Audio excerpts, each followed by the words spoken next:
Square 3 songs మనకు అందించినటువంటి కాసర శ్యామ్ గారిని ముందుగా మాట్లాడవలసిందిగా రిక్వెస్ట్ చేస్తున్నాము. అండ్ దెన్ కళ్యాణ్ గారు. థ్యాంక్ యూ అండి. అందరికీ నమస్కారం.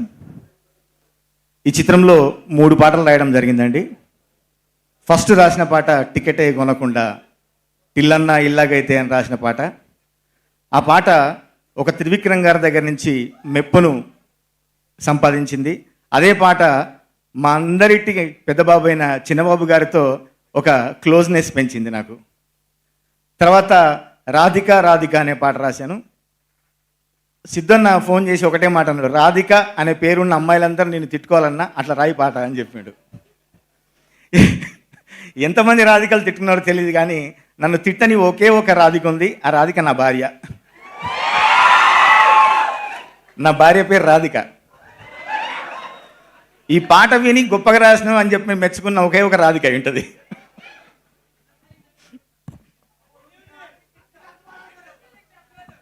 ఇప్పుడు అర్థమైందా నా పాట ఎందుకు అంత కసిగా రాసావు నువ్వు?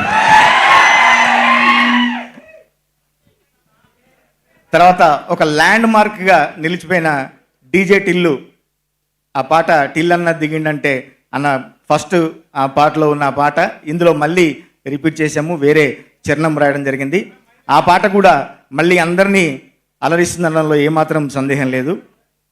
టిల్లుకు ఏదైతే సెంటిమెంట్ జరిగిందో అనుకోకుండా ఈ సినిమా కూడా అదే జరిగింది. నాకు డైరెక్టర్ గారిని ఇప్పుడే కలవడం, ఫోన్లో తప్ప కలవలేదు. టిల్లు 1 కూడా అట్లాగే జరిగింది. అప్పుడంటే లాక్డౌన్ ఆ పరిస్థితులు, కానీ ఈ టైం అంత బిజీగా ఉండి ఈ సినిమా మీద తన ప్రాణం పెట్టి ఎంతో కష్టపడి చేశాడు. ఇప్పుడే కలవడం, అన్న వచ్చి నాన్న నేనే కాసర్ల శ్యామని పరిచయం చేసుకున్నా, ఎన్నోసార్లు ఫోన్లో మాట్లాడుకున్నాం. ఇట్లా ఈ 3 పాటలకు నాకు ఎంతో మంచి సపోర్ట్ ఇస్తూ మంచి ట్యూన్స్ అందజేసిన నా మిత్రుడు బ్రదర్ రామ్ మిరియాలకి మరొకసారి ప్రత్యేకంగా ధన్యవాదాలు తెలియజేసుకుంటూ, మా వంశీ అన్న ఒక పాటను మించి ఒక పాట సేమ్ బ్యానర్లో నాకు పడడం అనేది చాలా హ్యాపీగా ఫీల్ అవుతా. ఒక రామ్లో రామ్లా, తర్వాత డీజే టిల్లు, ఆ తర్వాత మా పక్కనే ఉన్నాడు మా మ్యాడ్ కళ్యాణ్, కళ్ళజోడు కాలేజీ పాప. ఇట్లా వరుస హిట్లు ఒకే బ్యానర్లో పడడం చాలా హ్యాపీ అన్న మళ్ళీ ఈ హిట్ కాంబినేషన్ మళ్ళీ కొనసాగాలని మనస్ఫూర్తిగా కోరుకుంటున్నా. ఇంకా మా సిద్ధు భయ్య, సిద్ధు అన్నని చూస్తే మా కళ్యాణ్ ఎప్పుడు మేము మాట్లాడుకుంటాము, సిద్ధు అన్నని చూస్తే చాలా జెలసీగా ఉంటుంది. ఎందుకంటే ఎంత ఫాస్ట్గా వెర్షన్లు రాస్తాడంట. ఎప్పుడు సినిమా రైటింగ్ అది తప్ప ఇంకెటువంటి ఆలోచన లేదని మా కళ్యాణ్ ఎప్పుడు చెప్తుంటాడు. అంత ఫాస్ట్గా ఎట్లా రాస్తావన్న, మంచి మంచి డైలాగ్స్, మంచి పంచ్ డైలాగ్స్, అవన్నీ నిజంగా హ్యాట్స్ ఆఫ్, మల్టీ టాలెంటెడ్. మొన్న సాంగ్ రిలీజ్ అయిన రోజు, లిల్లీ సాంగ్ రిలీజ్ రోజు ఒక చిన్న యాక్ట్ సిద్ధు అన్న అంటే మనందరికీ బాగా ఇంకా క్లోజ్ చేసింది. అనుపమ నిల్చుంటే చెయ్యి కూడా తాకకుండా ఇట్లా వెనక పెట్టాడు అన్న ఆ రీల్ ఇప్పటికీ చాలా వైరల్ అయింది.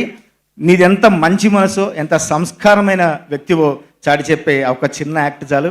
ఈ సినిమా మరీ పెద్ద హిట్ కావాలని, డబుల్ హిట్ కావాలని మనస్ఫూర్తిగా కోరుకుంటూ thank you very much. Thank you sir, thank you. Kalyan గారు. థ్యాంక్ యూ అండి అందరూ వచ్చినందుకు.